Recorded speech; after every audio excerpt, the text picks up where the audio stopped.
restoring the land. Turn to desolation of Eden, her wasteland of the garden of Yahweh. Joy and gladness will be found in her, thanksgiving and music. Listen, peoples, nations, for from me comes the law. My righteousness shall be light. I will establish integrity. My salvation shall come like the light. Again, Yeshua. My arm shall judge peoples. The islands put their strength in me. Oh, we're not at 53. I thought this is 51. I thought we're at 53. Oh, this is still 51. Still the regular voice. I'm getting confused myself. But my salvation, my justice will last forever without end. Again, more Zionist return material, line 11. Those who Yahweh has ransomed return. They come to Zion shouting for joy, everlasting joy on their faces. Joy and gladness go with them. Sorrow and lament are ended. I am your consoler. Whose fate is the fate? Here's the grass. What is the grass? They are like the grass. And then 14. The captive will be set free. He will not die in the dungeon. And I will put my words in his mouth. He will roar my name, the Lord of hosts. I hid him in the shadow of the hand. I spread out the heavens and laid the earth's foundations. More Creator God stuff. And I said to Zion, you are my people. Remember Hosea and Amos, no people of mine? I now say you are my people. Now again, this leading up here to the messenger theme. Awake, awake to your feet, Jerusalem. You who from the Lord's hand have drunk the cup of his wrath, the cup of his stupor. You have drained to the dregs. What? They have felt the Lord's wrath and drank the cup of his anger, right? What was a better translation of that one, 17? Anyone read anything different than I have? No. If you do the Dead Sea Scrolls, that is one of the most important passages that you can read.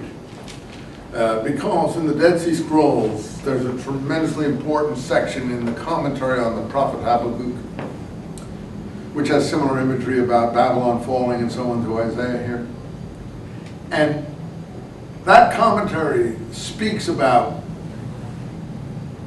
giving him the cup of wrath to drink, and his stupor and draining it to the dregs. And everyone in the Dead Sea Scrolls studies says, oh, well, it has to do with the destruction of the righteous teacher, the leader of the Dead Sea Scroll community, by his enemy, the wicked priest, who was clearly a high priest of the establishment. And so they try to say, we got to find a high priest who was drunk, who was drinking, who was a drunken high priest. That's so stupid.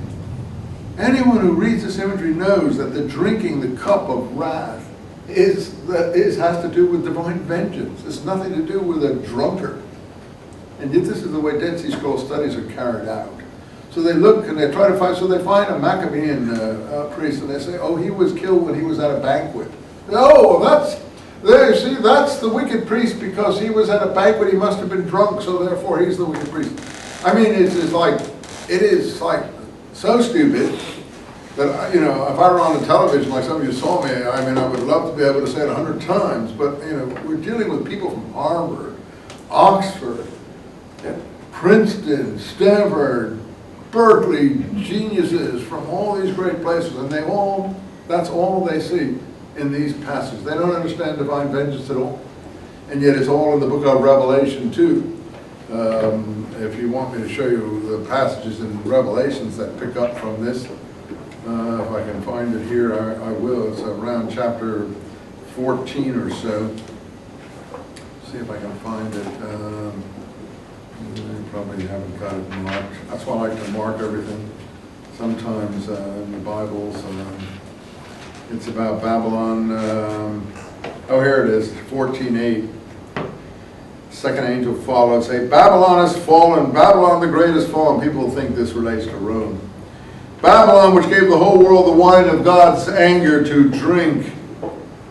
All you who worship the beast and his statue or have themselves branded on the head or forehead will be made to drink the wine of the Lord's fury, which is ready undiluted in his cup of anger, and fire and brimstone. They will be tortured in the presence of the holy angels and the Lamb, and the smoke of their torture will go up forever and ever. Okay, that's clearly taking off from Isaiah here about giving him the cup of vengeance to drink. And it has to do with the cup of divine vengeance. It's nothing to do with the wicked priest and Dead Sea Scrolls being a drunkard.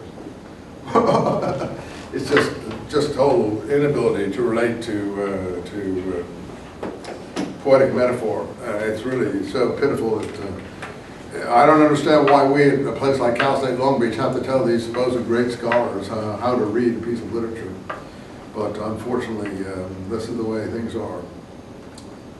Anyway, to your feet, Jerusalem, you have drank the cup of divine wrath. You have drained it to the dregs. But now you see, line 22, we call it the cup of trembling. I take out of your hands.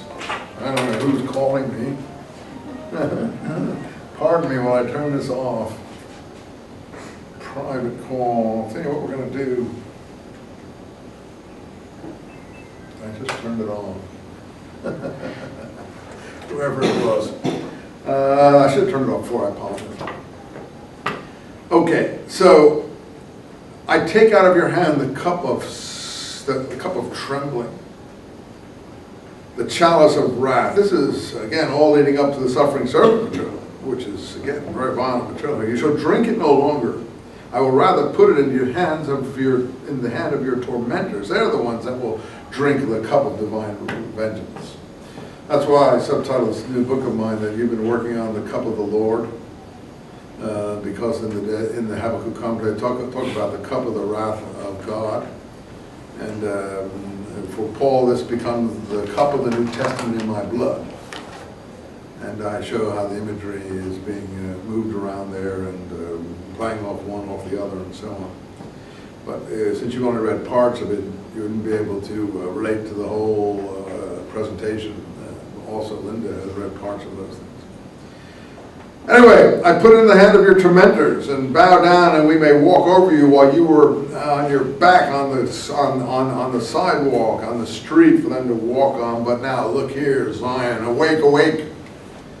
Again, very Zionistic. Clothe yourself in strength, Zion. Put on your richest clothes, Jerusalem, since no longer shall there enter you either those who are uncircumcised or unclean. Have I read this correctly? Does yours say uncircumcised? Well, you know, that's the point. I'm not saying you should be or shouldn't be. All I'm saying is those people who feel they can take this and then go over